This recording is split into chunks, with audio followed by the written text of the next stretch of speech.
DOJ crooks refuse requests to hand over transcripts from Fisa court hearings on Carter Page by Jim Hoff for thegatewaypundit.com.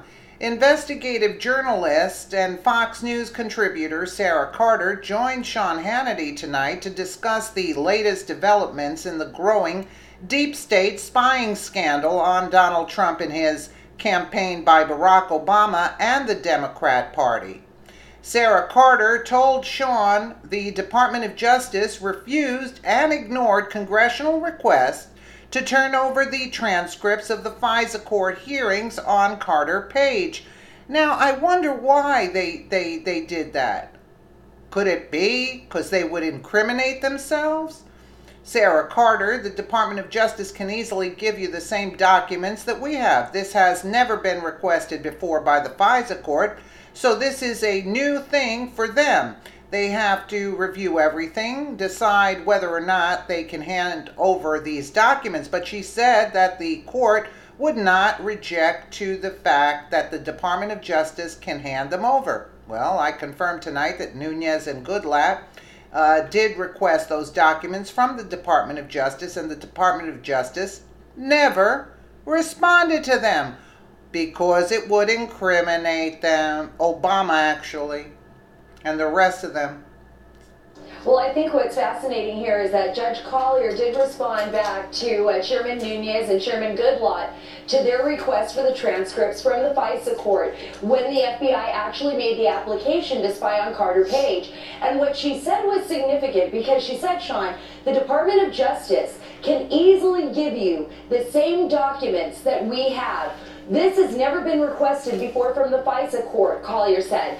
So this is a new thing for them. They have to review everything, decide whether or not they can hand over these documents. But she said that the court would not object to the fact that the Department of Justice could hand them over. Well, I confirmed tonight that Nunes and Goodlatte did request those documents from the Department of Justice, and the Department of Justice never responded to them.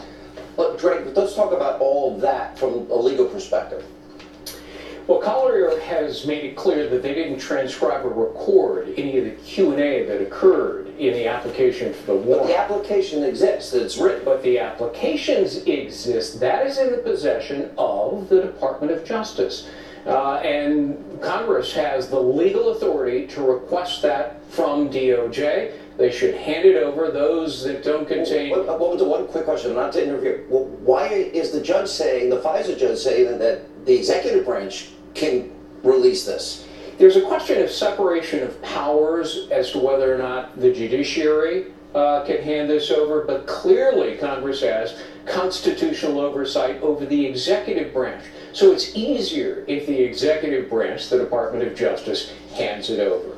You agree that the president's right as it relates to Jeff Sessions? 100% right. Why would he rely on the Inspector General? They have no prosecutorial authority. Because Jeff Sessions is the Attorney General in name only, and he's not running the department. And I suspect he's being told, don't appoint a second special counsel. He's been asked 3 times since last July by Congress to appoint a second special counsel. He ignored the first 2. I suspect he didn't even see those requests. Then in November he said, yeah, I'm thinking about it. Finally yesterday he hands it off to the Inspector General, who has no prosecutorial authority, can't compel witnesses, has complained that every time he tries to talk to the DOJ and the FBI, they stonewall him or provide documents heavily redacted.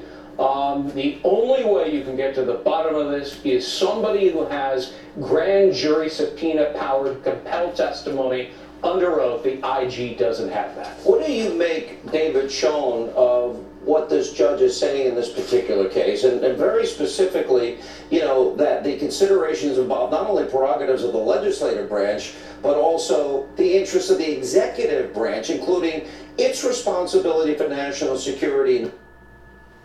You say he's not doing anything. That's basically the bottom line.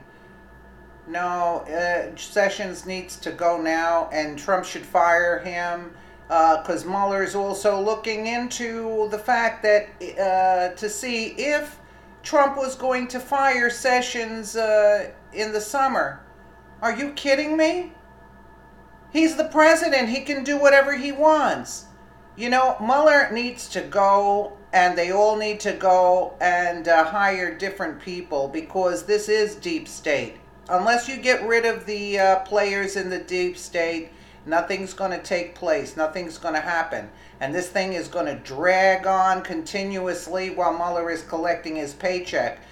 He should start paying for attorneys to in a lawsuit against him. That's what he should be doing now. Let me know what you guys think in the comments below. And again, thank you so much for watching.